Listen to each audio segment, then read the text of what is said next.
we've started Daredevil season 2 or Daredevil Born Again season 2, right? Yep. And from the first episode, funny because when I was watching this immediately first episode, I'm like, oh my God, he's on a boat and he's killing people. This is the opening of Captain America 2. Yep. How can you not go there? But one big point that I really did want to talk to you about right after I watched the second episode was knowing that we're covering The Boys right now and all of our discussion previously about Homelander. Watching these first 2 episodes of Daredevil and seeing Fisk. Yeah. I was wondering, and I wanted to throw this out as a point of discussion for you, because to an extent with Fisk being mayor of New York, which let's face it, he's practically the president. There's a lot of parallels going on with Trump, right? Yeah. And we talked about, and we know very well that there is so much parallelism and albeit predicting the Trump campaign and Homeland. Yet the way these 2 characters are executed to portray that, it's different. Yeah. Like there is something. Daredevil does not lean into satire. That is not what they're doing. But they do I do feel like they are molding this version of Fisk into not satire, but they are definitely pulling from the Trump specifically to mold this character into being like the live action version of this comic book character.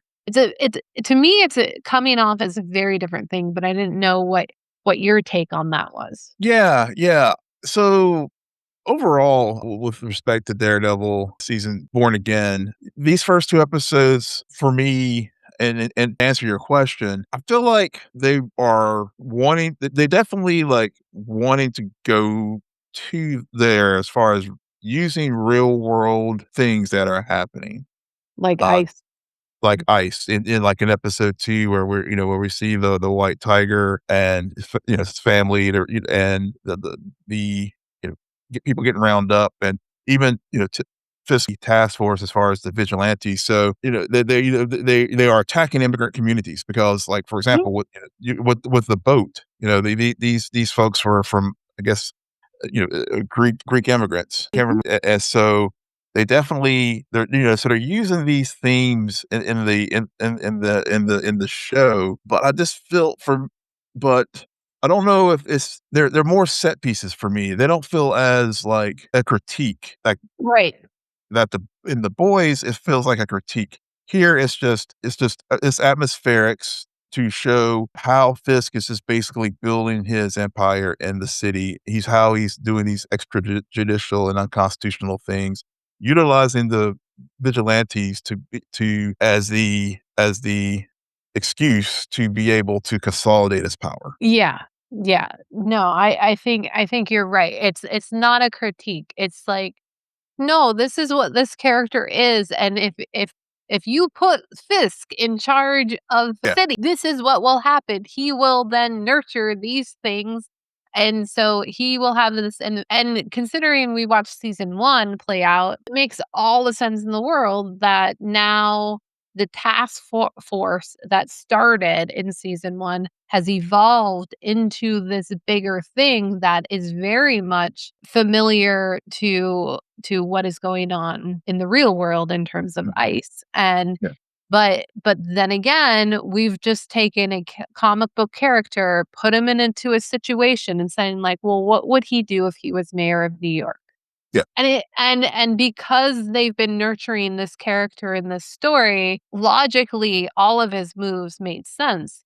Something else that struck me about Fisk in these first 2 episodes was not necessarily Fisk, but a Mr. Charles played by Matthew Lillard that I really liked his introduction scene when he walks in on the meeting, and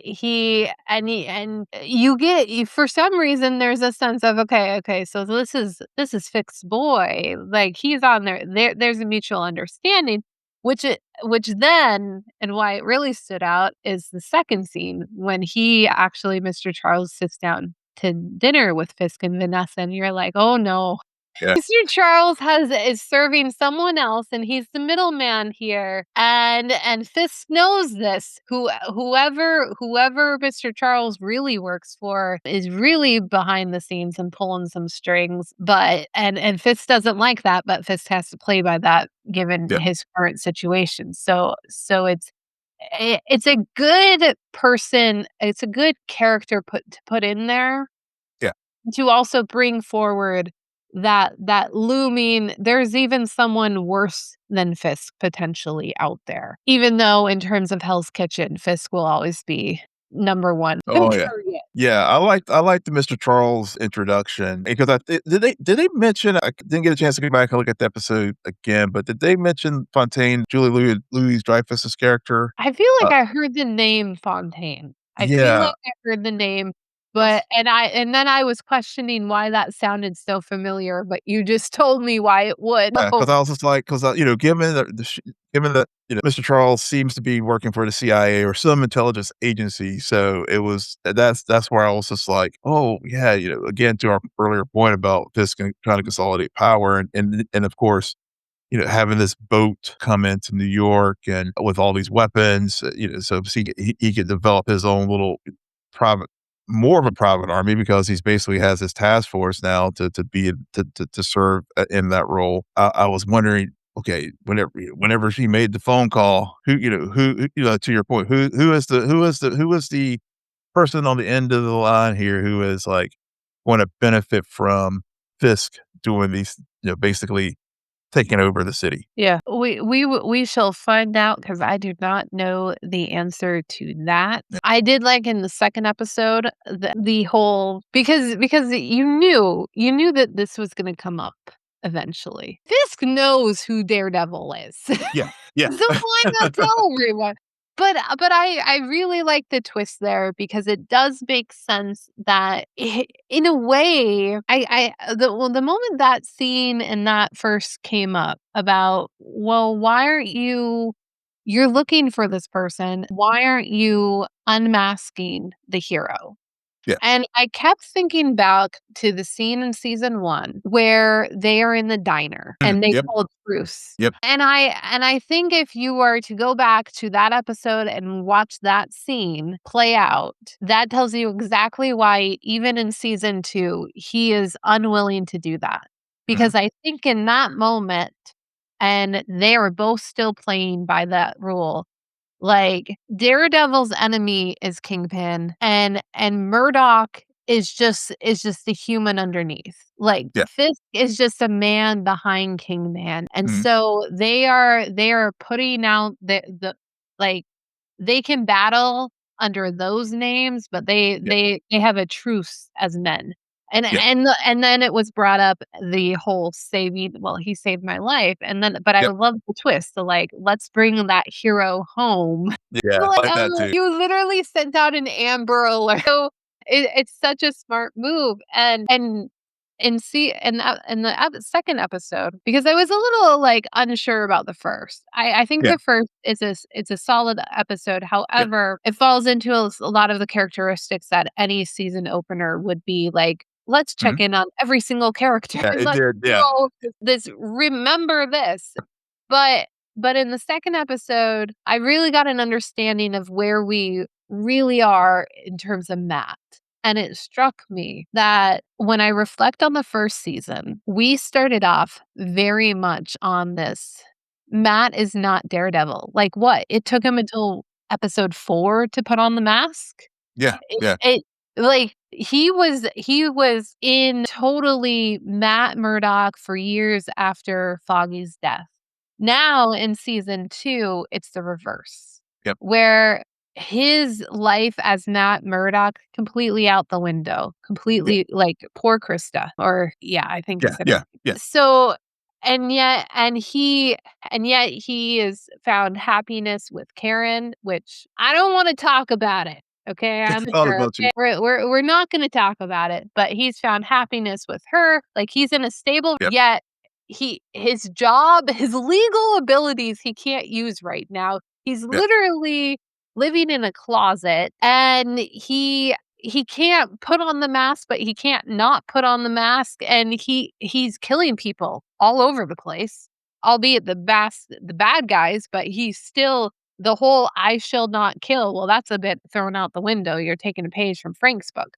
So, we're seeing, like, between seasons 1 and 2 now, we've gone very much full circle with him. And I find that really interesting considering this whole series is called Daredevil Born Again. Yeah. Yeah, that was one of the things too that I was really struck by now with he fully embraced the suit. Not only fully embraced it, but he also, like, he's made it darker, he's going he's even using the classic, sigil on the chest as far as the double Ds, and he really is having to live it, where, like you said, before he was trying to live his life as lawyer Matt Murdock, but now he's fully engaged as Daredevil. And one other thing too is I liked, with in both episodes, and we see Matt and Karen, going in disguise throughout the city, basically, reaching out to, like, Cherry and other folks to, like, be able to continue, to be able to try to bring down Kingpin, and they're having to do it in a very clandestine way. And so that was another element that I did like about these episodes. Completely agree with you about the beginning, though. It did feel like it was check in with everyone, but also I did like the fact that how they integrated Dex into this all, especially like with the end of the episode 1 whenever Matt was in Cherry's apartment when the ABTF Mhm. was there. And again, especially given how where things ended at the end of season 1, where With Poindexter, yeah. with Poindexter and now him basically bailing Matt out. So yeah, so there's a lot of things that as Well, yeah.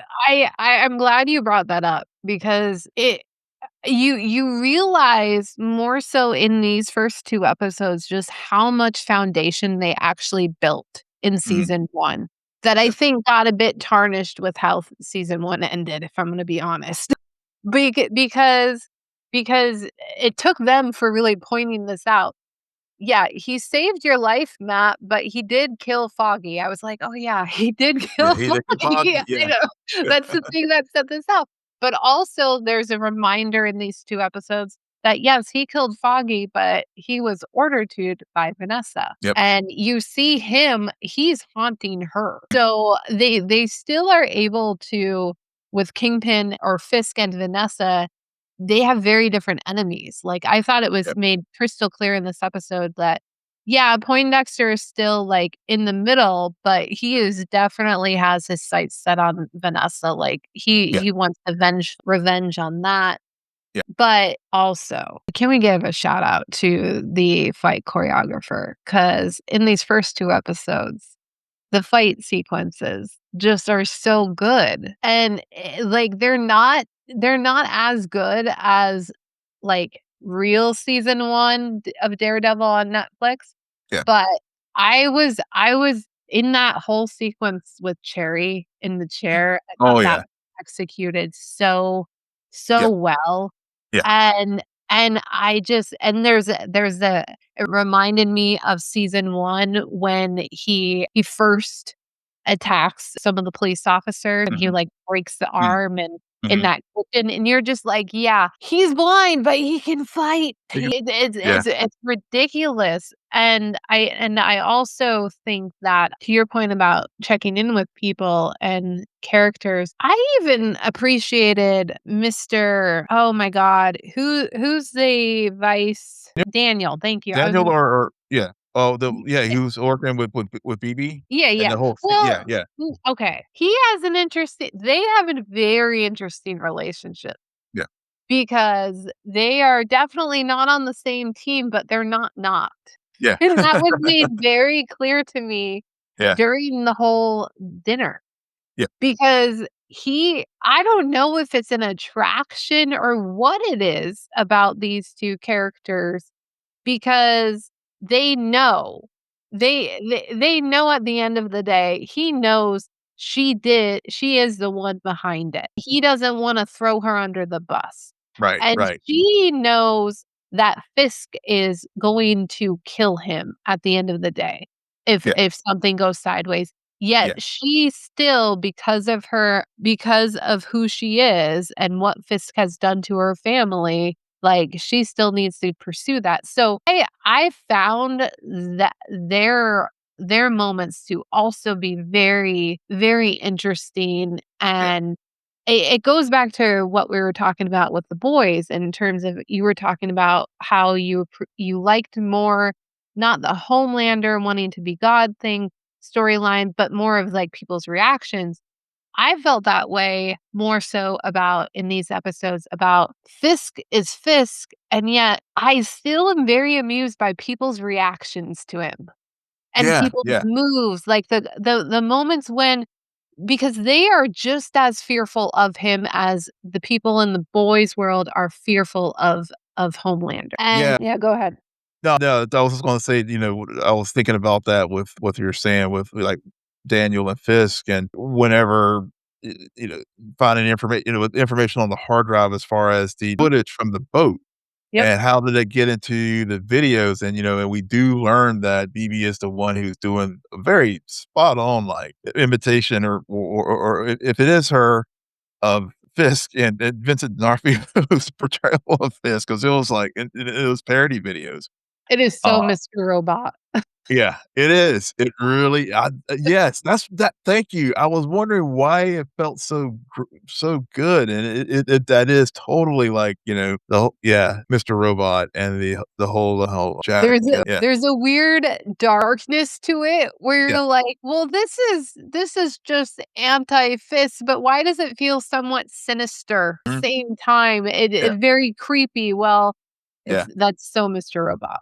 That's so Mr. Robot, yeah, yeah, but there's that, but, yeah, so but, yeah, t people's reactions to it all is definitely is definitely a highlight. This is, because yeah, because these are larger than life personalities that Fisk and Homelander and even Matt are. So, people in their orbit and how they navigate all of that is very, very fascinating. Well, it's the power, right? Yeah, yeah, In both literal and figurative ways that I mean, we literally see Fisk punch his boxing instructor, I'm pretty sure into at least out of conscious, yeah, if not yeah. dead. If he's So not dead, yeah. yeah, yeah. So there and he kind of Fisk is not shy to remind people of who he has killed before, who Mhm. wronged him. And he's not fearful to remind him of the consequences for their actions towards him and Yeah, Vanessa. yeah, So there's that and then just him physically, which counterbalance to what we've talked about with Homelander, where like he is quote unquote the best of the best, the most powerful. So mm, with his abilities, and he's also the most has the most broken inner child ever. So yeah, he's a bit psychotic. yeah, So it is fascinating. Like I don't know if we had not managed to find ourselves watching these 2 shows simultaneously, or even have started Daredevil a bit later than we would have if schedules had worked out differently, if I would have the same take yeah, because of all of the conversations, but I am so glad we're here because yeah, I think it allows me to have a greater appreciation for not only what is currently happening in Daredevil, but also